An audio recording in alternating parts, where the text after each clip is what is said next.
What's up, y'all? Welcome to another episode of Everything TNC. TNC. My name is TJ. My name is Chelsea. And today we're going to have a conversation with you all about how to have tough conversation. It's okay to be uncomfortable about having uncomfortable conversations. Mm-hmm. What you don't want to do, though, is run away from the conversation because it could impact you, it could impact the other person, and it could impact your relationship. Yes. Which in a negative way. So you don't want that to happen. Mm-hmm. So the best thing to do is create a plan, which is what we have for you today. 8 steps, 8 thorough steps on how to have tough conversations with anyone. As we go through these steps, one thing to keep in mind, you gotta manage your emotions and stop them from taking over. Yes. Because especially in a tough conversation, emotions can be high, feelings can be tense, but you really have to make sure that you're managing your emotions from taking over. So do not attack. Do not attack. Hot topic, but we're going to walk you through, give you some recommendations. So kick things off, babe. Step 1, give a disclaimer. Tell the person you want to have a conversation with them, but it will be an uncomfortable conversation. Be kind. Let them know that you need them to be patient with you because you need to express something uncomfortable to them. Remind them that you want to have this conversation with them because obviously the relationship matters to you. You want to be having an uncomfortable conversation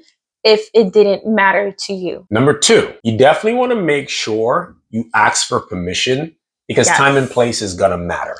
The last thing you want to do is have a tough conversation at the wrong time or even worse, in the wrong setting.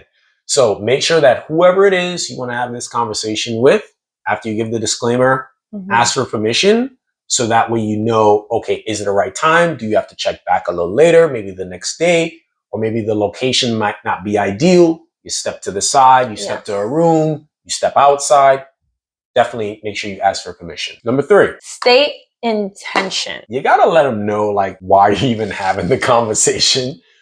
Because if intentions aren't clear or a desired outcome is not clear, the person might get defensive. Yes. They might not be open-minded to hear what you have to say.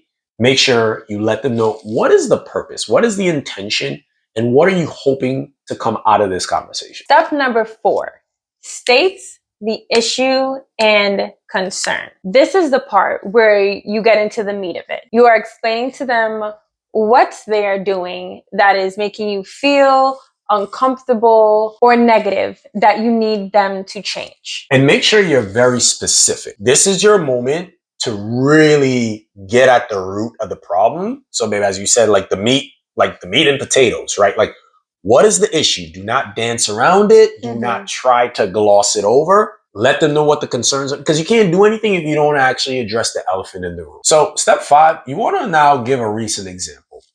And the reason why you want to give a recent example is relevancy matters. You want to talk about something that both you and the person can remember and recollect and have a meaningful conversation about it. Try to steer away from conversations of years ago, different moments in time where the person may or may not even remember what you're talking about. And if it's a case where maybe it's something that might have transpired a while ago, depending on the magnitude of the situation, depending on the impact. But if you have a recent example, start there. If not, you definitely go to the last time where it really had a major impact. So step number 6. Listen and acknowledge the other person's view. After you speak, more than likely, this person will want to share their opinion on the topic. When they speak, you hush. You listen, validate what they are saying. If they're like, well, this is why I did what I did, acknowledge it. Okay, I didn't know that was your thought process behind it. Acknowledging doesn't mean that you have to agree.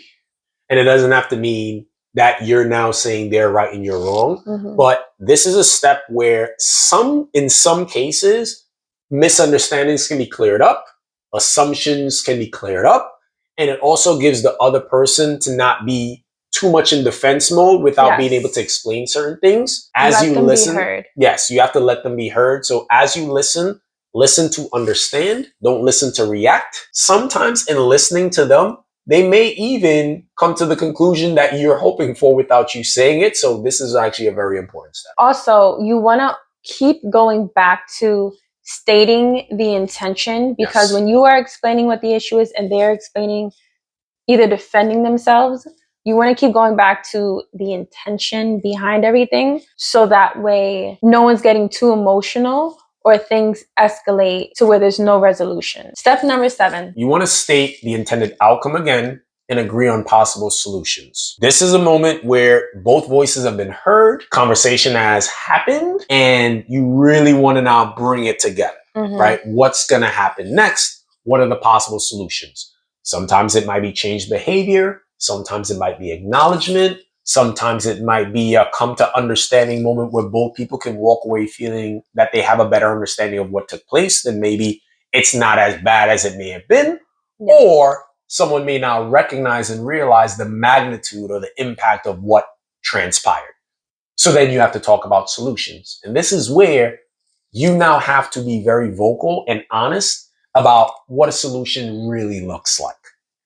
Because if you talk about something that's actually not a solution, then the problem will persist. So if there are things that you need, if there are things that you want to ask, this is your chance to do so, because you're also stating the intended outcome, which would be resolution. Number 8. Discuss impacts if nothing changes.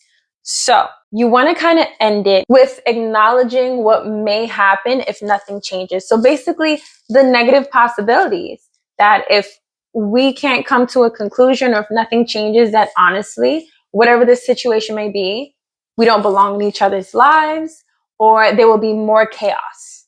Yeah.